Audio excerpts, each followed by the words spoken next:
Hey guys, welcome back to a special Don't Be Deceived podcast event. I just have to state a disclaimer and then the floor is Lauren's. Due to the YouTube overlords, it is incumbent upon me to emphasize that the thoughts and opinions of our guest may not necessarily reflect the thoughts and opinions of the members from Don't Be Deceived.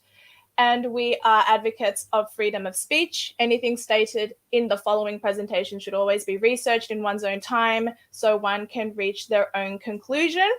And we begin this podcast with a Bible verse, and we will hopefully in future maintain this structure by always including a Bible verse at the start of every podcast.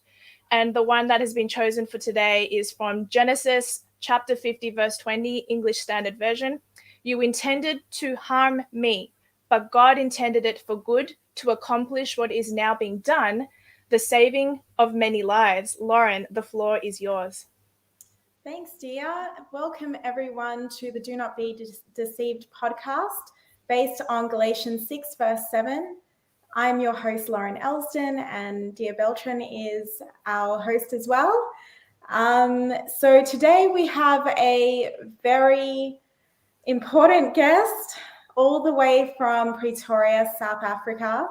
Her name is Amarisca Oğuz, and she is a person who took the Johnson & Johnson vaccine and endured a lot of trauma after this vaccination. In fact, she developed a so-called rare condition called Guillain-Barre syndrome. And Dia, do you have that article ready? We have presently. We have an article from PubMed that was actually published in December of 2022. And there are accumulating case studies of people who suffered from Guillain-Barre syndrome after taking the COVID-19 vaccination.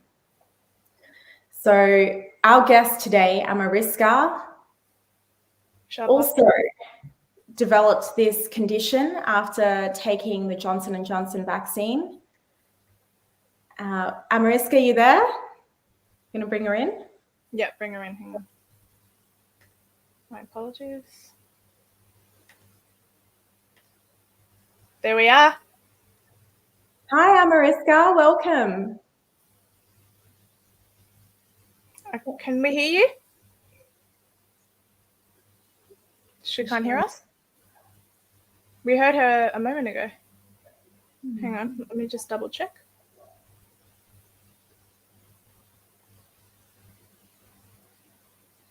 It doesn't, her mic isn't muted.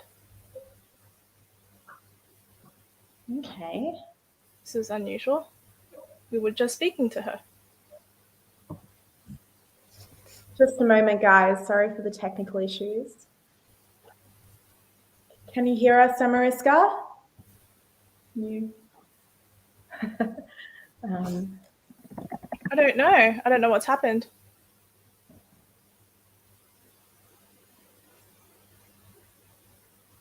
Okay, hang on.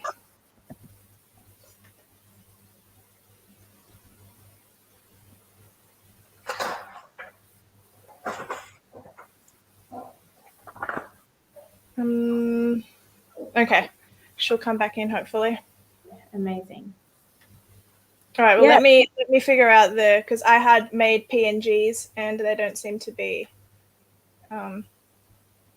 working. Okay, let's try that.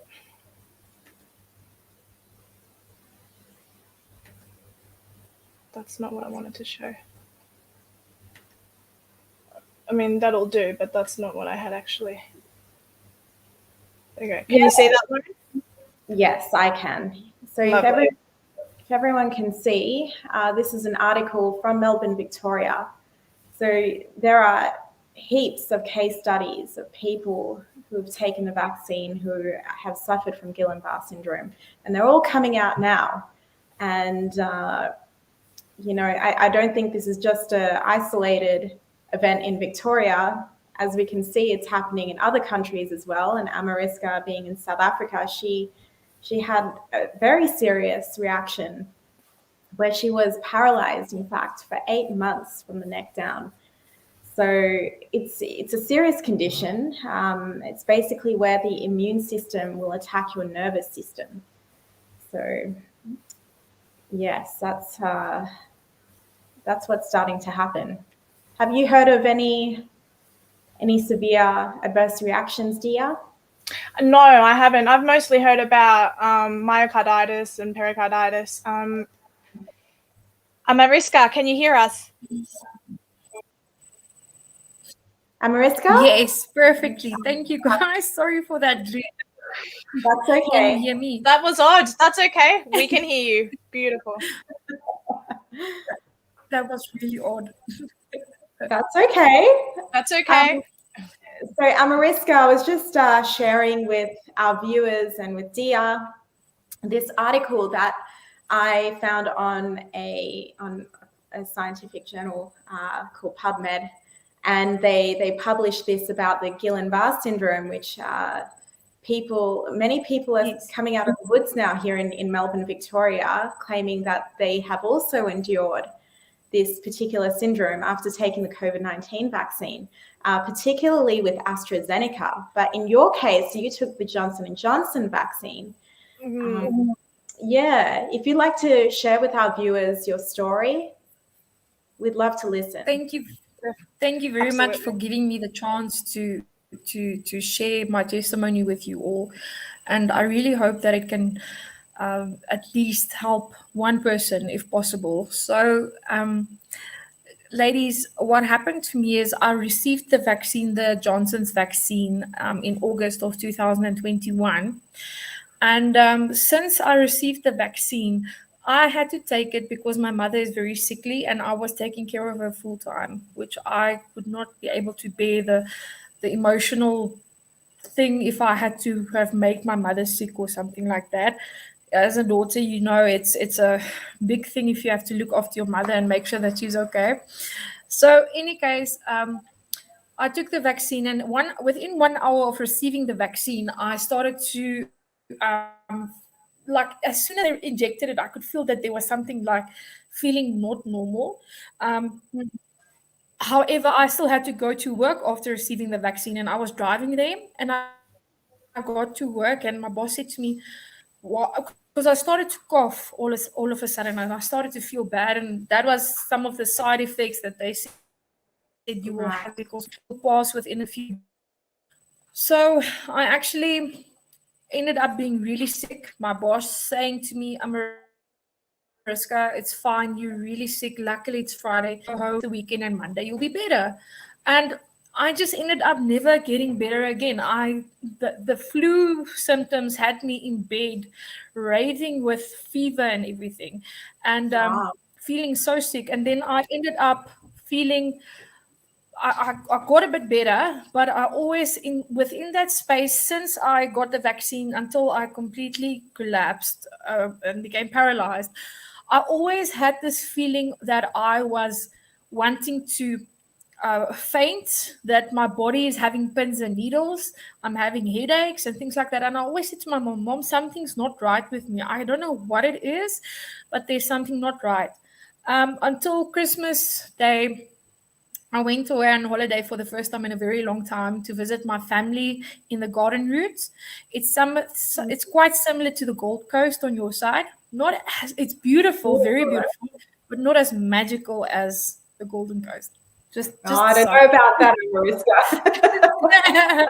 So in any case, I went on holiday and we were busy, me and my uncle, preparing Christmas dinner for all of us, and I was making like everything, and I was busy with the sauce, and I felt like I couldn't stir the saucepan as I normally would. It's like there was no pressure, and I said to him, can you just maybe help me to stir the sauce? And he did that for me. I didn't suspect anything at the time.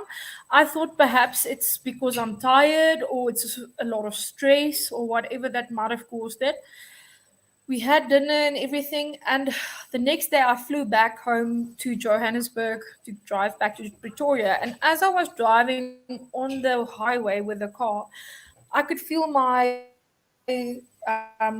what a strong it wasn't secure around the steering wheel It usually was quite concerning to me, but I don't know what I was thinking. It still didn't feel to me like I had to seek medical attention. Until the day where I actually woke up feeling terrible. And like I thought, because I was at the airport, I thought maybe I got COVID or something, because I had symptoms that was similar to that. And in fact, I actually realized that, okay, I need to get medicine now because I'm alone at home. My mom and dad went that side now because I've got cats. I don't want to leave my cats. And they're very fussy about who takes care of them. I wouldn't want to leave them either. Yeah, no.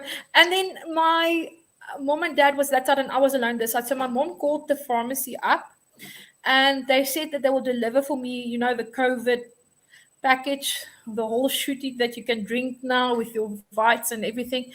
And as I was going out of the sliding door, I wanted to step down. And as I stepped down, I remember, I don't know why, I was counting in French, saying deux, and trois. When I said trois, I was falling. I fell on the grass. Oh my goodness. Yes. And as soon as I fell on the grass, I realized like I'm not able to get up. Why? And the guy who was waiting for me with my package from the pharmacy was standing outside the gate. And I said to him, sorry, I just had a bad fall and I can't get up nicely. Is there perhaps a way that you can help me? And he said to me, no, he can't because I might have COVID. So obviously, people are scared. And I ended up calling my mom and dad, who called our neighbors on this side. And they actually came. They didn't even care about the COVID or nothing. They came and helped me to get up. So I was still able to walk. Although my body felt very stiff. And then I got the medicine, I drank everything. But the morning of the 3rd of January, I woke up and I was still able to walk very slowly and painfully to the bathroom. And all of a sudden, when I wanted to get up, I couldn't get up. I was stuck. My upper body was still not having enough strength, but it was still mobile at that stage because it takes a bit of time for the GBS to slowly take over your body, because it's your immune system that is attacking your own body basically.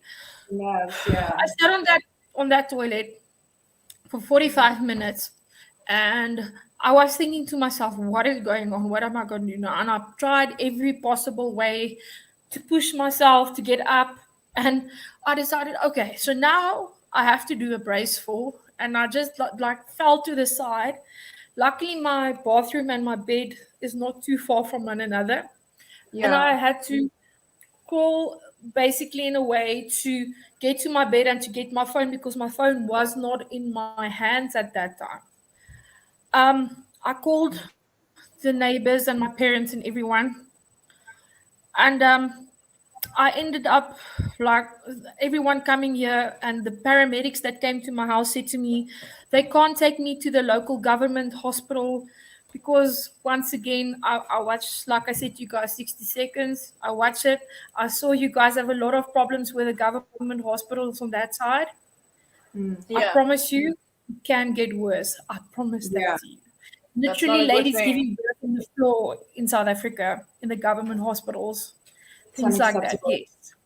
So the paramedics said to me, you are in a very fragile state. You are paralyzed. We can't take you to the hospital because we don't know how they will treat you there. Yeah. In and further, all the way back from God, taking him. Is everything still okay? You there, Amarisca? Hello? You there? Yes, can you guys hear me? Yeah, we can. It was buffering. Bit of interference, but yeah, all good. Oh, internet. Sorry about that. Exactly. Okay. I think it's with the load shedding in South Africa. Any case, so my father came home. Yes. So Eskom, exactly. So my mother had to receive, the reason that my mother and father went is because she would receive medical help from the government facilities in the garden route because they are much better equipped to help her and everything. And she couldn't come back with my father immediately because she had an appointment. So it ended up with my father flying all the way back here and spending 10 days looking after me. And just on the 10th of January, my mom, the 9th, please guys, we need to get you to the hospital. And I was so scared because that paramedics like spoke this fear into me that I shouldn't have had, but actually I will come to that part. And my mother arranged for me, and the ambulance came the morning of the 10th of January, and they transported me to Mamelodi Hospital, where I was for 6 weeks. Lying on my back, couldn't do anything. I had wonderful doctors, nursing staff, what can you say? I had a very challenging time there, where I literally had to lie on my back, as I said, for 6 weeks. I didn't have a TV. There was nothing fancy. Wow. There were nurses that got frustrated by my nerve pain at night, and then they would come in, and because I would obviously call them because I need help. Then they would come and stand under the door. They would say to me, "What do you want?" And I would tell them, "Please, I'm having pain," and they can see that I'm writhing in pain. I'm overheating, and my hand is literally pulling from the spasms that I'm having. Then they would be coming in, closing the curtain, closing the window, putting off the fan, closing my door, switching off the lights, leaving me in pitch dark. For me, as a person that was in a position where I could not do anything for myself, it's terrible. I'm sorry. It's really bad. So I ended up with having a fear to sleep. But I would end up staying on the phone with my mom, and dad would drive every night 40 kilometers to bring me food, to see, because I'm not able to drink anything. So during the day, you would call them because I can't press the button. Not that the buttons worked for emergencies also. And then they will tell me they're coming now. And it ends up with them never coming. And I would lie there thirsty and not having eaten anything for the whole day. Yeah. But my mom and dad, as I said, had to drive every day and spent hours on the phone with me. And we were praying every night. We prayed. We made sure that we got together on the phone or physically together, and we prayed. And I don't know how we survived that first 6 weeks without the Lord, because that first 6 weeks, I don't wish it upon anyone. And if I look back now, I can see God's hand in everything. Oh, wonderful. In everything. Wow. Can I ask? I don't know if this is an appropriate question or not, but from what I hear regarding South Africa, being white means these days being a minority and means being treated worse. Did any of that factor into your hospital treatment and your treatment as a citizen? It did, didn't it? Yes, it did. Yes. I'm so sorry. Wow. It's okay. Yeah. It's fine. Yeah. See, I don't even call that reverse racism. That's just racism. No, it is, yes. And you know what's very sad? Our current government is trying to pass a bill now that prohibits people from Indian culture and the mixed race culture in South Africa to get work as well. Are you serious? Really? That's ridiculous. Yeah. I promise you, yes. So it's just like it's on a black-only nation. That's called supremacy. Yes. Exactly. Yes, exactly. Exactly. So you've made me really angry, Amarisca. Really angry. It's okay. Sorry. It's fine. Yeah. Us younger generations also feel outraged because our parents fought for freedom, not this type And of now freedom. it's We're gone. actually, yes, exactly, 100%. Go ahead, Lauren. I know I cut you off. No, that's okay. I have a couple of questions, but the first question I want to ask is, what was actually in the package that they gave you? So it was the basics. So it was your zinc, vitamin C, and then they gave in South Africa we've got something that's called ACC 200 for the slime and everything to help with that. And also you can either have an asthma pump, or if you don't need it, they don't give it to you. And then there's pain medicine as well for fever. That's basically what it was, but it cost around 500 Rand, which I'm not too sure. I didn't do the math before for the Australian dollar to the Rand, but I know yeah, it's not cheap as well. So something fantastic. I'm surprised that they even gave you vitamins. Like over here, vitamin C, vitamin D is not something that is factored in as part of a treatment plan. Really? Totally. Wow. Yeah. That's doctors actually shocking. Yeah, it is shocking. And I'd like to know as well, that in South Africa, was ivermectin banned and hydroxychloroquine? That's a good so ivermectin, yes, that is a very good question. So ivermectin was not banned. You should have seen the people, how crazy they were for the ivermectin, actually, which is quite funny because that was everywhere. A lot of people were against it. Exactly. Even, and I'm very honest, like even I was questioning this, like, why is this medicine, how would it help and everything, until the doctor who treated me actually explained to me perfectly what it does. So I know actually what the ivermectin is for. If you have been vaccinated, it actually assists with lowering the spike protein of the vaccine that has been injured. So if you already got vaccinated and you drink your ivermectin as prescribed or on a regular basis, it actually helps for the spike protein, which is quite cool. Okay. Yeah, that's cool. Yeah. Cool. The vitamin D, I know that people who have very, very high levels of vitamin D were less susceptible to getting COVID-19 in the first place. And yeah, doctors were not, the doctors I know of were not pushing that. They weren't pushing the nuts. At least South Africa still, had some kind of natural approach. My second question to Amarisca is, I'd like to know what was going through your mind and what was happening in your heart when you were falling over and you could sense that this control of your body was disappearing. Yeah. What's going through your mind? So let me put it like this. It was a week before my 30th birthday.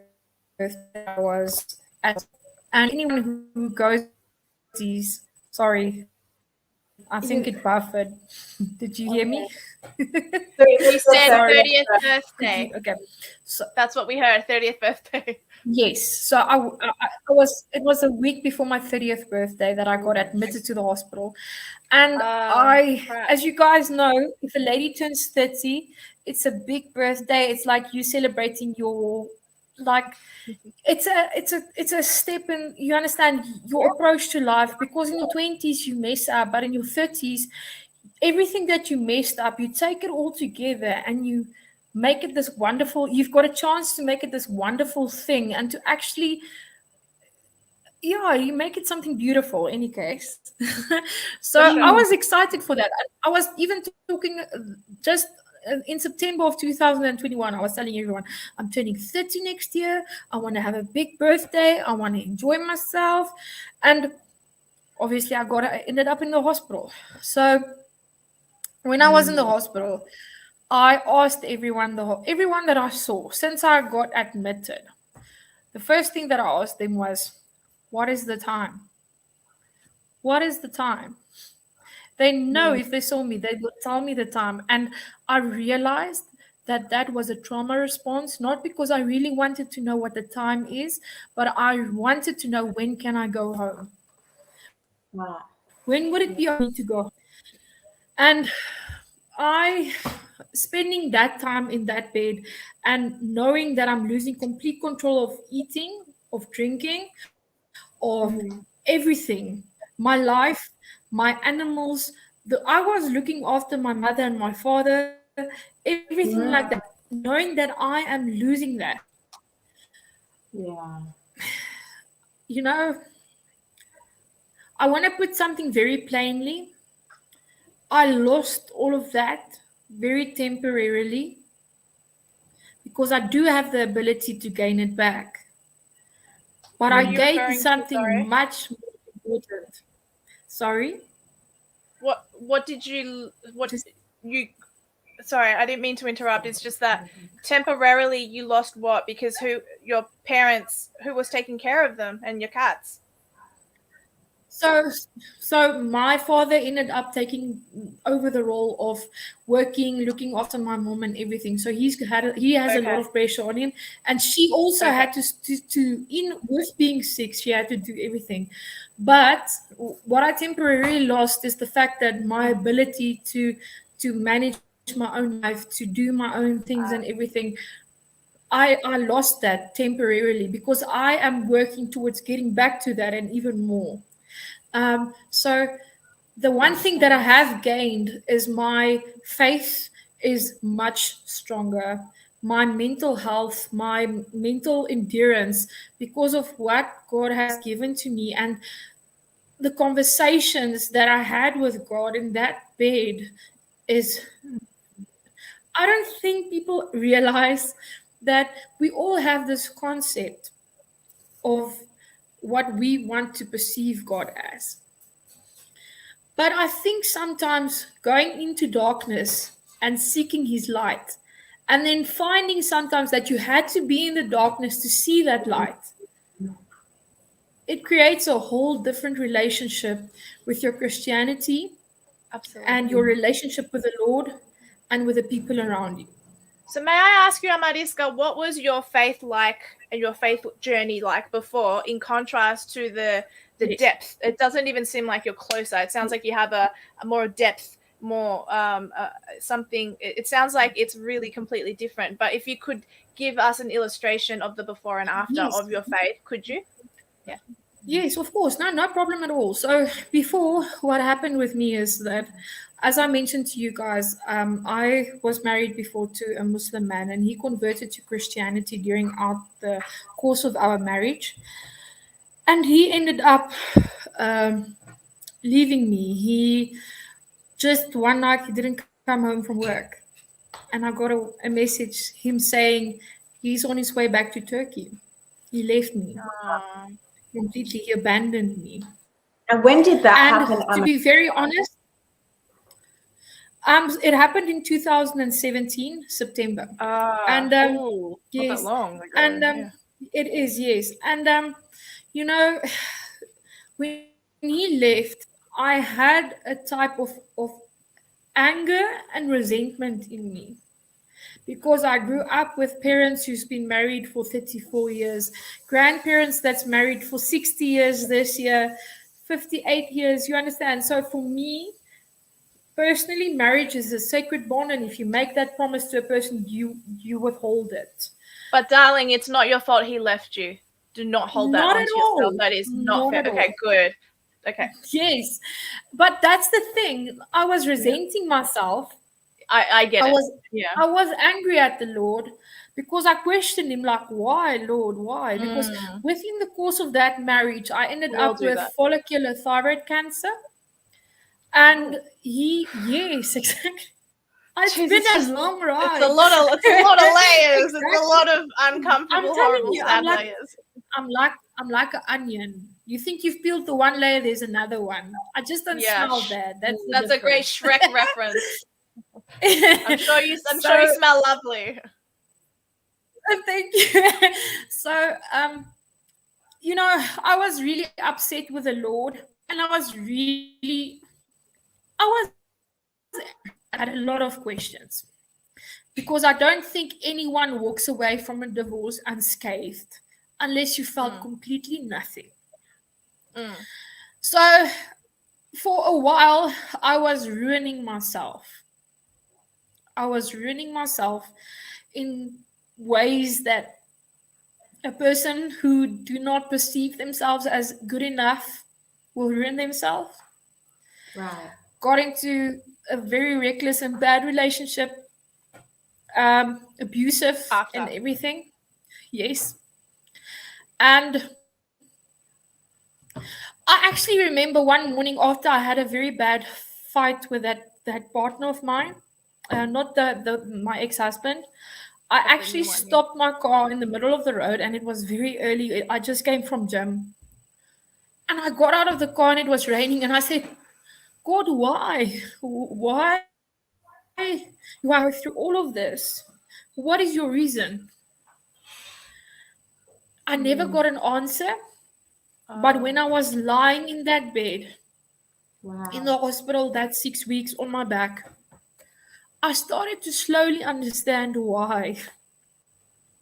I understood that I have a message, perhaps, that needs to be heard.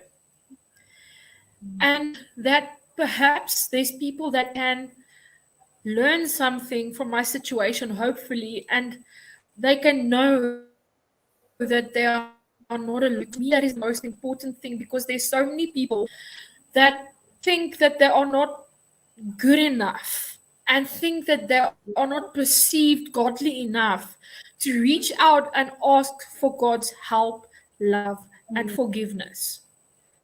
And that is the most simple thing that one can do, because we've all messed up. We've never been perfect, none of us. And everyone has to go through a certain journey to get to a certain point in their faith, where their faith and love is so strong that it can't be overthrown. Wow. So yeah, the past me was a mess. I was angry and resentful. But now he's given you beauty from ashes. That's the truth. Yes, it is. Do you ladies know what's very funny with my birthday? I saw my brother and my sister-in-law for the first time that I've been in hospital with my birthday.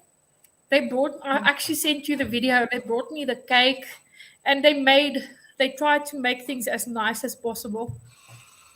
Do you have that video? Said to me, sorry? You guys keep talking and I'll locate it. Dia's going to try and find the video. Yeah. Okay, cool. And I actually my brother said to me, that Jesus started walking his journey of faith at the age of 30. And I was like, well, I've always known it, but it makes sense. And you understand, because it shows me that something happens when you are 30. Something happens. I don't know what it is, and it happened for me. And it's been a very difficult journey, but I'm speechless. Yeah, wow. There was a lot of revelations in that time that you were on that bed. Exactly. And Lord, down on my knees again. That makes you teary still. Very, because I don't think people understand the way that I looked at my mom, the lady in the blue dress. What went through my head at that stage was like, what's next, Mom? What are we going to do? Yeah. I could feel it. What are we going to do? Sorry. You're completely out of control in that moment, and you had to surrender everything before the Lord.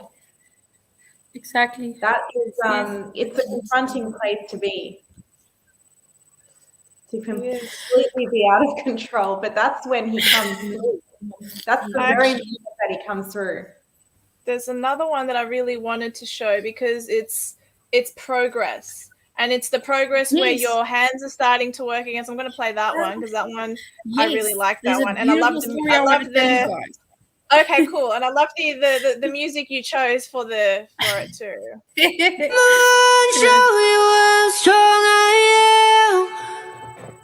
I put my It's obvious. Sorry, Lauren. I love that because it's obvious that it's like when a 2-year-old starts to walk, it's a big deal. It's like, oh my gosh. And you've done that Yes. in such a basic, simple task. It's clearly, that's clearly God. That's a miracle what we just watched. It doesn't seem like it because it's just a jug of water, but it clearly is. Go ahead, Lauren. I didn't mean to cut you off. No. Go on, Amarisca, respond. That's fine. If people understand the significance behind that video, someone with Guillain-Barre syndrome can't pick up heavy stuff. We've got no pressure. We can't open bottle caps. We can't open tins. It's something that happens rarely, that recovers very slowly or never. And so this is where the story of my hands and my legs come in.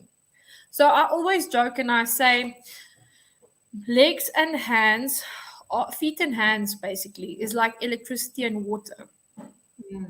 So if you guys had to choose which one to go without, which one would you choose? Ooh. Water. You wouldn't be able to probably survive without water. Yeah, I'd just drink Coke. Remember, no water, no Coke. Yeah, I agree with. I also offer Lauren's answer as my answer too. Yeah. Okay, so I always or still call my hands my water and my feet my electricity. Wow. And I always said that I can go without electricity, only temporarily, but water is a necessity. So my prayer was that the Lord will restore my water for me, which is my hands. This is Look a at miracle. you. This is a miracle. Someone with GBS, you see, it's still a little bit like. Did you feel anything, Amarisca? Did you have any sensation? Was it completely numb? Yes, Wow. no. So you have with Guillain-Barre syndrome, some people have sensations, some people don't. I am very privileged. I did have sensation all over. However, in the hospital, they got very confused, the nursing staff, and they were like, no, but you don't feel anything. And I said to them, hey, I'm feeling everything. So don't try to get funny with me. Don't bump me or anything. I feel it. So Doctors in South Africa, I must say. I think they know more about your body than you do. I'm telling you, it's like I always joke and I say my body is like a rock. It's actually, how can I put it? Your mom? It's like it's waking up again. So that's why that song of Imagine Dragons, I'm waking up, I feel it in my bones. So that song, I actually ended up going to see them in February. I was so happy about that. And when they sang it, I was like, yeah, this is my song. So that is literally describing how I feel it, because it's like even my diaphragm, everything, you feel it coming back to life slowly but surely. It's like you're feeling unfit. And then all of a sudden, when you're unfit and you get that, my English has ran out, but what do you call that? The molt pain? Oh, is it a molt? When you run and you're very unfit and then you get the pain on your sides here? A stitch? The lactic acid build up. Lauren will know. Yes, that. So I'm randomly sitting, just talking to my family or doing something, and then all of a sudden it's like, bam, and I get that pain. I'm like, so I've made up this thing since I started going to rehab. I was like, temporary pain, permanent relief. Temporary pain, permanent relief. That's why I'm always saying to myself, because without a little bit of pain, I won't be getting any relief and freedom at all. So the Lord was really refining the fruit of endurance and perseverance in your life during this time. You were running a race, Amarisca. Wow. I want to ask a question, Amarisca, just about the situation in South Africa as a whole. When you started to see opposition against the government, was there a strong pushback towards the mandates from the government, or were people mostly compliant? What was happening? So this is quite interesting. So a lot of people woke up as soon as the government started to introduce the vaccine, because people that were never awakened before started doing research and actually looking for these things. And as I've mentioned before, that I was aware that there's going to be something like this happening very soon or in the near future. I knew about this, but I still did it, and you guys know why. But a lot of people weren't aware. So there was a divide amongst people, obviously saying, we're getting it, we're not getting it, and then families also not wanting to spend time together. You know, the whole normal thing. It happened here as well. However, the South Africans, majority of them has chosen not to get the vaccine. Wow. Good. There's a very big majority, yes. The ones that actually, so the thing is, what I want to say is that people decided not to get the vaccine, but now we have that whole thing of pure blood, and there's no judgment there at all, none, because I constantly remind people that, listen, we are all in this together. This is a humanity problem. This is not a problem where they want to divide us. So we should all rather stand together. But the government actually went as far as saying that they want to implement a system where they give people money for taking the vaccine. Okay. And if you take a third world country where people is hungry and starving, what are they going to choose? 350 rand, which is or a vaccine that might change the will they eat or won't they eat?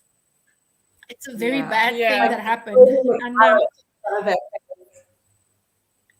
exactly, yes, exactly that. And it's very sad, because most of the people in South Africa is actually not able to read and write properly, especially the older generations, people who do not have access to computers or to phones or anything. That taking the vaccine and upset me. Sorry, were you able to? It is buffering for some reason, but we can hear you. Yeah. You can hear me. Hey guys, sorry, the Wi-Fi is a bit bad today. That's fine. No, I understand. It depends. Sometimes it's ours, sometimes it's mine. No, it's an issue in South Africa, dear, with the yes. Good to know. Okay. Yes, gotcha. with the load shedding and stuff, Mama. The internet moet nie meer rondskryf nie. So actually, what I wanted to say is that so South African people who's been vaccinated, but they don't know that there's injuries. The things is happening with them which they do not understand, and they don't know where to report it. So we have in South Africa now. Sorry. No, continue. I'm listening. USA. Yeah. So it's called the Savers Report System. So, and I'm actually an ambassador for them, where we encourage people to go to the website and to teach people and show people who are not able to go and check their symptoms, if they have any batches that's affected and everything. For instance, every month they give out a report of affected batches, the symptoms that went hand in hand with the batches and everything. And funny thing is, my mother and father's batch that they received from Johnson & Johnson was classified as placebo. Oh. So,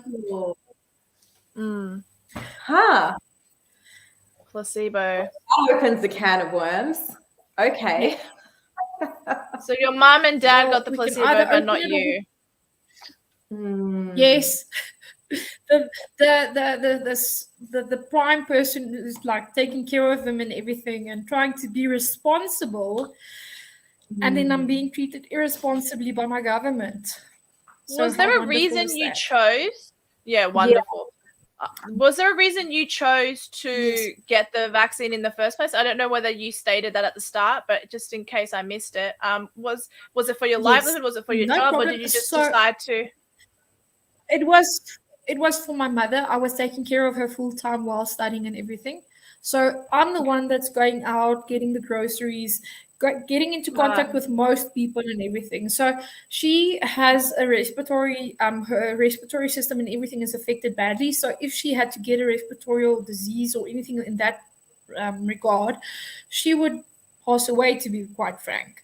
And I do not want anything to happen to my mom. As you ladies know, it's yeah, so it's basically, And what I made don't you know. choose the Johnson & Johnson vaccine, Amarisca? Sorry, just say again. My question is, what made you choose the Johnson & Johnson vaccine specifically and not Pfizer, AstraZeneca? Yes. Yeah. So the Johnson & Johnson, the reason that I took it is because it was manufactured in the old way, the way that vaccines used to be made. And it did not contain the mRNA. I didn't hear that. Yes. Okay. Yes. And it didn't contain the mRNA that was inserted into the Pfizer, yes. And the AstraZeneca. So you researched it. You researched it, and that's what you discovered. And so that's why you chose that. Yes, exactly. I love research. So that was on my side, if I can put it like that, but actually also not. But still, it's quite, and that's the thing is now with my research that I found actually is that Pfizer, they didn't even test the vaccines the way that they were supposed to, especially the boosters and everything. And a lot of people don't get that. They don't understand it. The other day I went for my hair and there was this lady sitting there, so fit, just coming from a gym session. She just came to put toner in her hair and everything. And she looks at me, she's like, so what happened to you? And I explained to her, and she said to me, oh, that's such a shame. I had my 5 boosters. And I'm like, sweet God. Yes. I'm like, have you heard of myocarditis? Have you? Yes, my daughter is a doctor. I was like, what? Wow. Yes, it actually infuriated my mama, but my mom's like, this lady, I don't wish anything upon her, but does she know? Yeah. So yeah,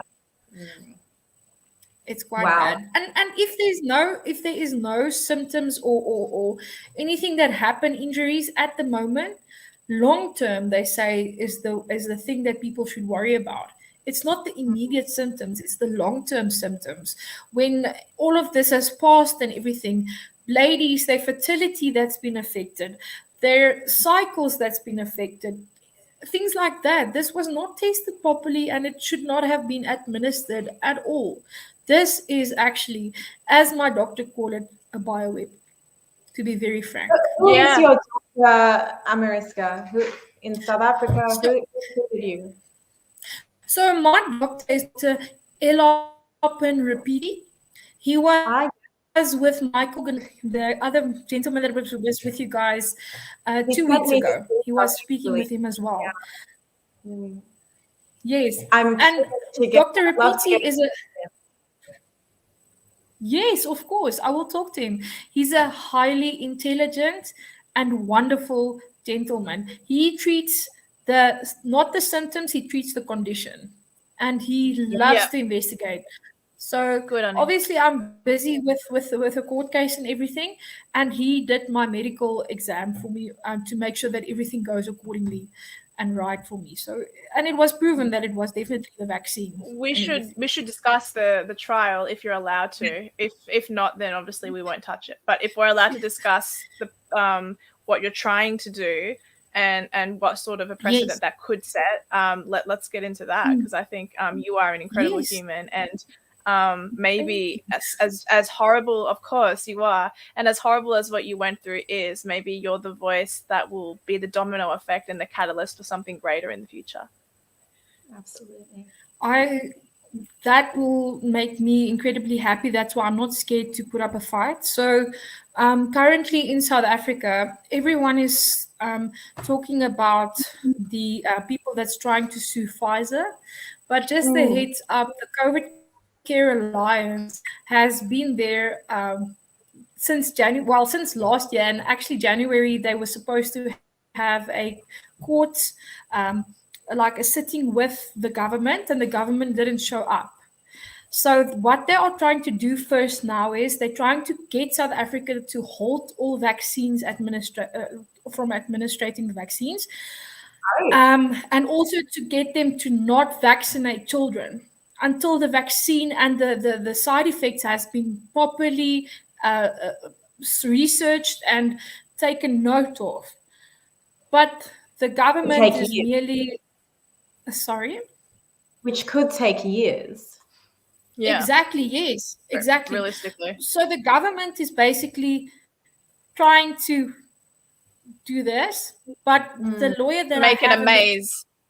Yes, exactly. But the lawyer that I have and the doctors and the team of people that is working so hard to get this pulled through is incredible. And they are tenacious people. They don't give up. So my case is now on its way. It's busy getting handled. I can't speak too much, but it is really serious because there's been proof already of 2 people that have passed away because of GBS and the Johnson vaccine as well. Wow. And we've had the same batch. That's a scary correlation. Yes. That's horrifying. Yeah. Very. That's very. freaky. There is currently... Go. No. There's currently... I've met 2 other ladies that also has GBS. The one lady had the same batch as I did, and the other lady had a different batch from the trials. But she also ended up being in what batch you got? How did you figure that? On your vaccine card, there is your information. I will send a photo, and on the bottom it says batch number. So what you guys can do is you can send me your batch numbers, and then I will just ask the people that I'm working with to run it for you through the system to check whichever, if there's any side effects, if you would want to. I know a lot of people don't want to know anything, but there is people that is curious and would want to know if there's something to look out for. I'm very interested in that. Wow. It is quite interesting, yes. And how is there a statistic? Is there a statistic? Is there some sort of knowledge of how many people in South Africa specifically have suffered with the result being Guillain-Barre syndrome? Guillain-Barre syndrome. So at this stage, there is not. And I think there is people that has it, but they have not spoken out already. I started speaking out about it on my social media, on TikTok predominantly, telling people my story and what happened, and people's reactions normally is like, what? And I'm like, yeah, it happens. And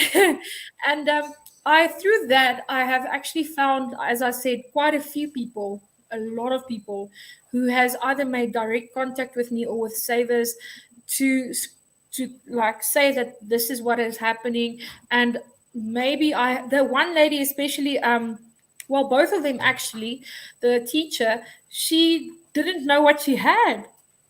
She was in a coma in a hospital in a small town in the Eastern Cape in South Africa. and she didn't know what she had. The doctors couldn't diagnose her until her son saw me on TikTok, and he saw my videos and everything, and he's like, that looks very, very similar. And so thank the Lord, I've been able to, through my condition, through everything that I've been through, I am able to help people. But the more people that I can help and even educate to a certain degree in regards to Guillain-Barre syndrome, I would not mind it. I'm very open about it. I can speak about it. I'm not scared. Yeah. What could they do? Who's that? Oh, the government. What would they do? Like, I mean, aside from the most extreme example, which would be, unalived. What could they possibly do? So let me explain this. So the SABC, the South African Broadcasting Services, came to my house and another victim's house in February under the guise of wanting to hear our story because it's very interesting.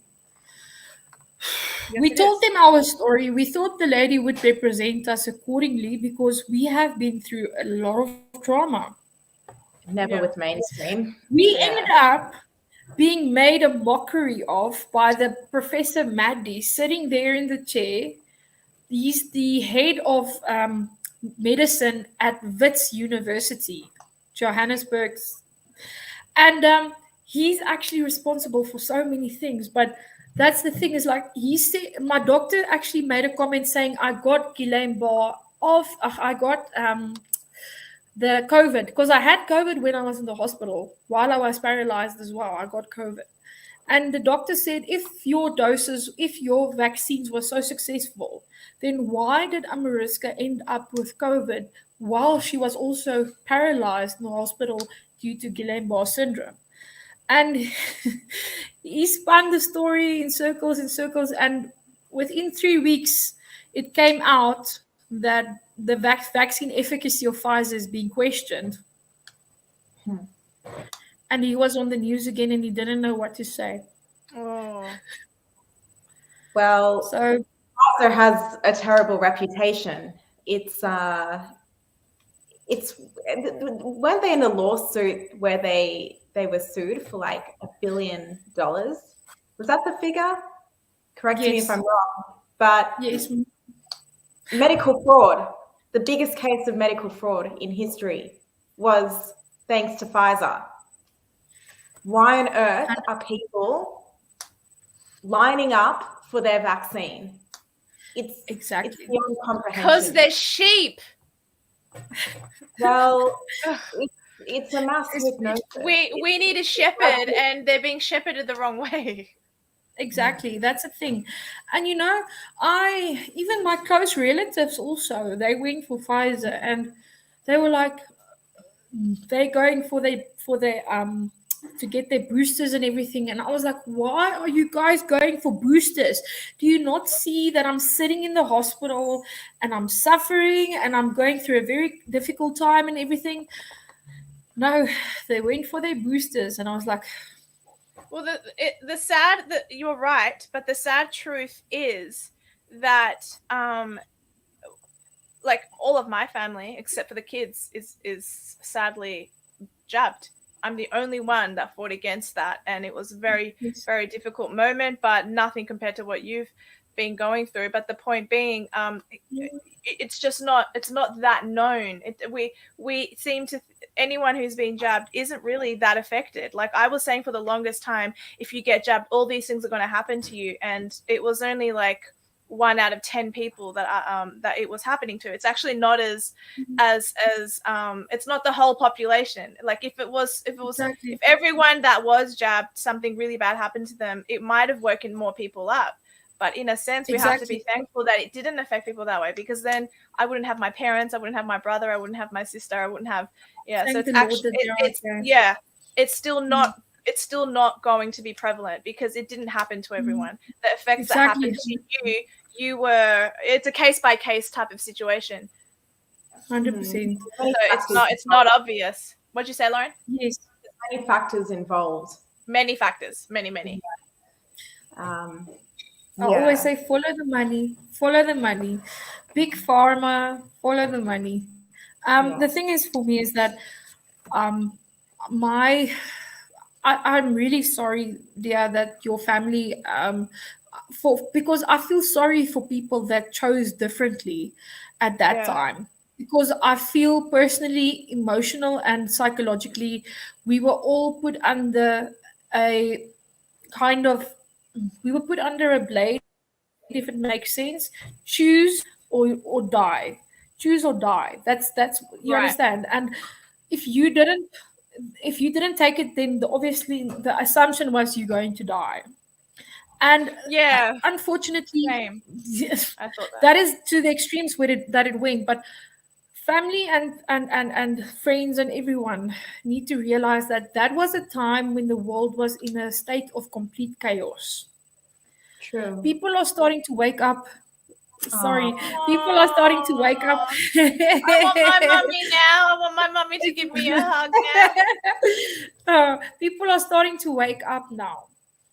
And when we wake up, we should realize that we need to obviously be a little bit more considerate and realize that at that stage, we can't judge people for the choices that they made then when it comes to the vaccines or anything. We need to take a step back and look at what we can do to repair the things that was broken. Because obviously there was a divide that was created.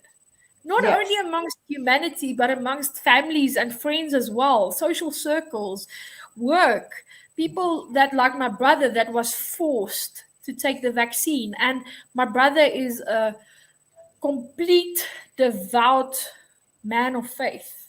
I have so much, him and his wife, like I have so much respect and love for my brother, because it's like you can see the light in his eyes and you can see the love for God that he has and the respect, and that gives me the utter respect for him. He's like my best friend, by the way. So he was forced to take it. If he didn't, and he's a high school teacher, the principal said to him directly, if you don't take it, you are going to lose your work. And the president said to us on the TV, nobody will be forced to take the vaccine. And just to bring it back to home, I mean, do you guys receive any support if you are not working from your government over there? So this makes it all the harder, you know, for people to be pushed into a corner. Take the vaccine, don't take the vaccine, but you know, you're not going to be able to go to work as a result. Here in Australia, at least we have some support from our government here. So it is sad. It's sad that people have been coerced to this point. It's where they literally have to either take it or not take it so that they can put food on the table. Very interesting fact. 2021, South Africa, KwaZulu-Natal is Durban side. So it ended up with people starting to loot there. Not only shop, they looted factories, TV factories, car factories. They looted everything. They looted whatever they could. And it was all because they were angry because of the old president that was put into jail, and they didn't want him to go to jail. So they decided, okay, now we're going to loot. And then one of the economists actually pointed out a very valid point. He said that they can use the president going to jail or the ex-president as a guise, but the real fact is we've got a lot of hungry people in this country. A lot of hungry people, because a lot of people were displaced, were not able to go to work. Like I said to you guys in the beginning, they banned cigarettes, they banned alcohol. We couldn't get our hair cut. They banned us from buying new clothes. What else was there? We were supposed to be in our houses at 9 o'clock at night. Not like Lauren that gets arrested. Ours was 8. Here was 8 p.m. and they kept open McDonald's, they kept open alcohol stores, and they kept open sex shop. Sex shop. Yeah. Oh, wow. That makes a lot of sense. That makes so much sense. Yeah. But the thing is that, and you weren't able to drive cross borders from one province to the other. So the police, if you were driving cross border, you either had to have a pass saying that you are allowed to do this, or it's a necessary, where you had that pass, it's for work or whatever, a necessary service. So things was a little bit hectic. And a lot of people were suffering emotionally. South Africa, I think, had the longest lockdown, if I'm not wrong. Because our lockdown only ended last year, I think August. Oh, wow. Wow. Yes. That's long. Our state of emergency. Yes. So, Okay. And how did mental health suffer in South Africa? I mean, aside from the looting, did suicide rates go up? Did depression go up? What happened? okay. So this is one thing that also spiked heavily in South Africa during that time frame. Gender-based violence increased incredibly. Suicide lines couldn't keep up. The lines was too busy. I'm not even surprised. Yes, people's mental health. I am honest in saying this, and I'm using them myself. There's a lot of people that I don't know that's either using some form of or something to cope with, as either serotonin replacements or whichever dopamine replacements, just to cope with daily life. Because getting back to, after being so still for so long and getting back to everything, it was like people didn't know what to do. So people are using medicine just to be able to cope.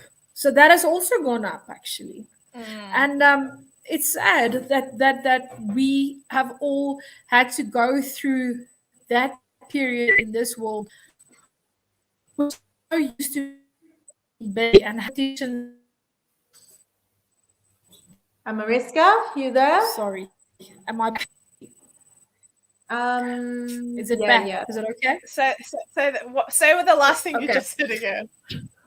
No, I said, so it's for me, with what I've gathered, it's the fact that all of us had to go through the world being completely shut down and then everything opening up again. It's like people are like wild animals, if you can compare us that, like we don't know what to do with this freedom. So it's like some people are over freedoming it, some people is under freedoming it, and then you've got the people that's there in the middle. They like don't know what they want to do and when they want to do it. But the world is slowly getting back to itself in a way, but it's a bit more harsher. Have you guys realized that? What do you mean by that? There's no let me put it like that, moral standards. There's no more heart for people. The caringness is gone. It's like it is. Some people some people just live like this, and it's for themselves. I call it selfism.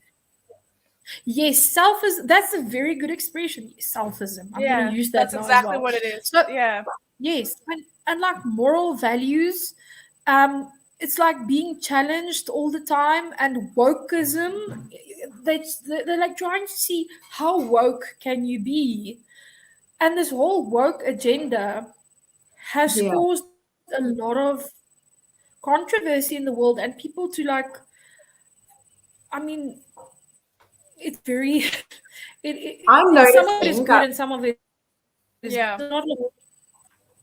Sorry, just say again.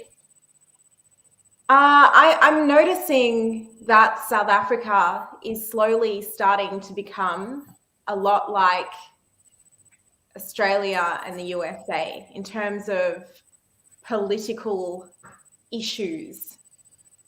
the Exactly. pride, the transgender, you know, and the Yes. gay pride, the LGBTQ alphabet soup, Yes. I call it, because Yes. too confused. Yeah, this is starting to take over in a big way in society, and even in, you know, in Parliament. We're starting to Yes. witness that here in Melbourne. I'm not sure about South Africa, but it seems to be going in that same direction. Very interesting fact, South Africa was one of the first countries to legalize gay marriages. Oh, well done. Yeah. That was sarcasm. Yeah. No. So, you know, the thing is that Spain I've was got as well. relatives. Yeah. Yeah.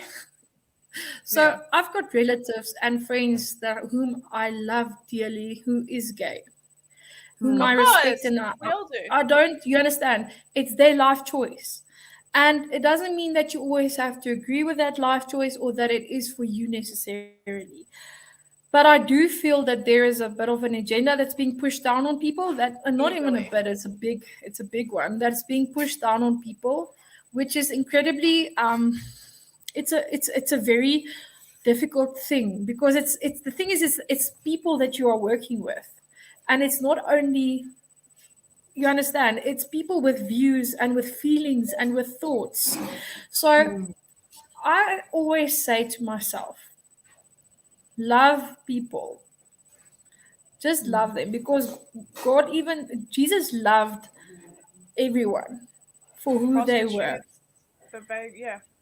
He loved people, and that is enough. The two most important commandments is first love your God and love your neighbor, because everything Exactly. else, the rest of the law hangs on those two commandments. And Exactly. yeah, Jesus was out there sitting with the prostitutes, the down and outs of society, the tax collectors, the people who were doing the wrong thing, so to speak. Yes. And he loved them. Exactly. Funny that prostitutes and tax collectors were considered sort of. He did, yes. But that's the thing. So that's another thing that I find that's very that's society has taught us to punish these people, to view them as outcasts. Not anymore. In fact, these people, yes, not anymore, but these humans, these people were created by God. They are going through a different way of life, and it might not be how the book and the scripture wants us to live, but they also have an how do you put it? There's a reason, and there is a way that they should be to. I don't know how to explain it properly, but it teaches us love. That's what I wanted to say. And it teaches us that we should view them and respect people's choices out of love. Because if we can't respect that people and focus on what is really at hand, then we are going to get sideways on the real thing that we should be focusing on. Because now the point that I want to make is that it's very easy to get sidetracked by this agenda, and this agenda.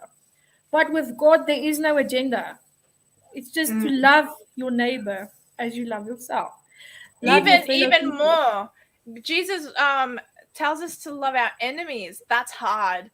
Exactly. Like, that's another level. And I've been praying for my let's say naysayers rather than enemies. I'd like to think I don't have enemies, but I've been praying for my naysayers throughout the last couple of months, and it's hard to do, but you do it and you feel better and you become softer and you become more thicker skinned, and it's so God has amazing high standards for us.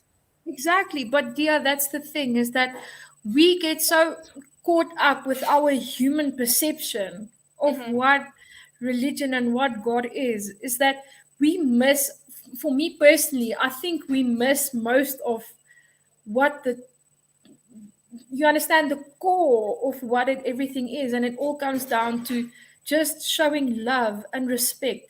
Obviously, by showing love, you show respect, you understand. If Jesus had to do it, why can't we do it as well? Well, we are all made in his image. That is reason Exactly. enough for me to respect someone that I would ordinarily maybe really hate or dislike. Exactly. Just the fact that they are made in his image, it's like, okay, Jesus died for you too, so I'm going to try and be nice to you, even though I think you're a nasty piece of crap. I'm going to be nice to you. Yeah. It's fine. And you don't have to, these days you just block. It's not like you have to go picking fruit with them or something. Right. You block. Yes. Yes. So that's where I mean, what I mean when I say that I view my relationship with the Lord and my relationship with Christianity and my faith, let me call it my faith, as something much deeper than this whole thing that the world has created. Because at the end of the day, it's a humanistic view of what it is. But when you have been brought down to the complete darkness where all you had was the Lord and yourself, and literally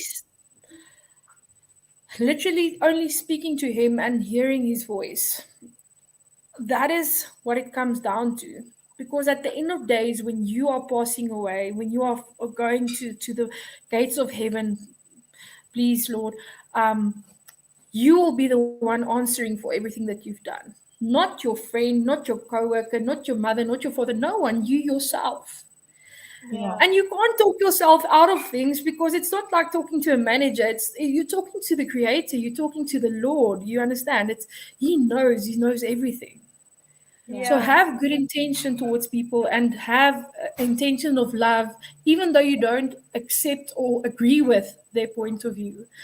And I think that is what has helped me to cope as well, to be very honest. Can I ask, Amarisca, what is your level of, like, what are your reflexes now?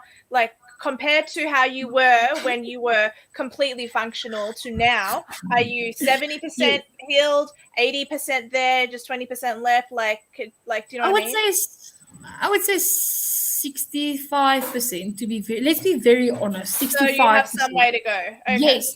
Because yesterday I took my walker, and Winnie, who's helping me, and my mom was here. They were with me. I think I sent Lauren the video, and I was walking down the hallway. Oh, let me locate it. Yep. Yes, we have that video as well. Okay, great. I will find it while you guys chat. So what part of your body are you still struggling to use? So the thing is with Guillain-Barre, my joints. Yeah. So it would be my knees that I'm a little bit afraid of caving in when I'm walking. Okay. But other than that, I feel quite good actually. But I've learned with this illness, you need to have the patience of Job. Yes. You need to have patience. It was the day that I decided to get over one of my biggest fears, and I decided to get up, and with the help of my mother and of Winnie, I was able to walk out of my room. Obviously she was there leading me, helping me, my mom and Winnie, and I just want to encourage people to stand up for yourself. And even though it gets dark sometimes, just remember that there is always a light. Just reach out for the light. Yay! So remarkable. Yeah, and I love the ambience that you give it. You choose all the right songs and you make it so beautiful. It's wonderful. So, that's amazing. So are you walking like that now, or is it a little bit more advanced now, or is that still the level that you're at? It's like that now. It's like that now. Yep. So yes. So the thing is, that's amazing. Well done. Thank you. With Guillain-Barre syndrome, everything needs to be repetitive, because everything needs to be reminded of what you can do and how you can do it, and everything again needs to wake up, all the nerves and everything. Yeah. But when I was in I was in rehabilitation for thank you. I was in rehabilitation for 8 months, and every day, every time that I had to do something that was new to me or whatever, I would, for instance, do 4-point kneeling. I should have actually given you a photo to explain to people what 4-point kneeling is, but it's when you're standing on your knees and your forearms, and when you have to lift yourself up. Yes. And for someone that gravity is your best friend with GBS, it's nearly impossible. But I wish that people could hear the way that I was praying while I was preparing to do these things and while I was doing them, and the way that I was thanking the Lord when I could do them. And it's like the people, my physios and my occupational therapists, they were brought to tears many times. They told me, because they felt for the first time in a long time, a lot of them expressed to me that they had achieved something, that their work is literally helping someone. Wow. And it's like whenever I was praying, it's been a very long time now that I have not been asking the Lord for anything. I've been thanking the Lord for everything, because there is only gratefulness that I have in my heart. And I mean, if I went through all of this from the beginning to where I am today, just to inspire one person and just to help one person, for me, that will be more than enough. That will mean the world to me, because I believe that there is people out there that need to hear that they are not alone, especially with this illness, firstly, and secondly, that they are not alone with wherever they are in their relationship with their faith, because it's normal for everyone to have their faith sometimes go a little bit down. But the magic in it all is finding the Lord again and experiencing his complete love and forgiveness and his grace. That is the most important. Yeah. Okay. Such a powerful story. Yeah. Thank you so much, Amarisca, for sharing so much of your journey of faith and overcoming these Obstacles. Yeah, the obstacles of this vaccine. And yeah. Thank you, ladies, for having me and taking the time to talk with me. I really appreciate it so much, and I'm grateful that you guys approached me for this opportunity. It just fell on our laps. The Wi-Fi. No, okay.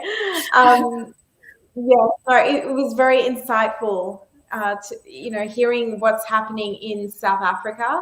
Because we haven't heard much about what's going on in South Africa. I mean, my parents are from South Africa, but I still haven't heard that much about what's happening within the general society there. So it's very interesting. I haven't even told you guys about the power cuts. That is, you know what? That's another episode. That's a whole other episode. Another episode. Because that's a big conversation, and it's something we actually really need to talk about. Maybe that'll be a pre-recorded probably episode. A deep and dark conversation. It is. But these power cuts have been going on for a long time. I remember being in South Africa as a child, and it happened when you were with your mum. Yeah, I think I was getting my hair done. The blow dried out. Oh no! There was like a head of curly hair, half straight. That was on a bed, and now and on your hair. It is so much worse. It is. It's terrible. No. Wow. But thank you once again, ladies. I really appreciate it a lot. Before we go, Amarisca, if you're comfortable, and you don't have to, but we've sort of made it a tradition that we have the guest pray us out. Did you want to do that, or you do? Yes. Lovely. Yes. Okay, no problem. Please pray. Thank you. Holy Father, we gather here today. We might not stand hand in hand, Father, but we are there together in spirit and heart in heart. Father, we thank you for giving me the courage to share my message, and giving Dia and Lauren the courage to stand up and speak about things that so many people are scared to speak about, Lord. Heavenly Father, there's people and souls that are in need of and your guidance and your grace, Father. And for them, I say a prayer today, Father. Heavenly Father, We thank you for the blessing of having this meeting and being able to get together and speak about subjects which people not understand, but hopefully touching them and giving them a source of information. Father, we ask that you go with everyone in this world, Father, who is either watching this live or will be watching it, Father, so that they can understand that this message comes from your light, Father, and from nothing else. Thank you, Lord, for the blessing of being here today. And I ask that you keep all safe. Amen. Oh, wonderful. Thank you so much. Amen. I'm It's a going pleasure. to see us out with the outro, and then I'm going to end the broadcast.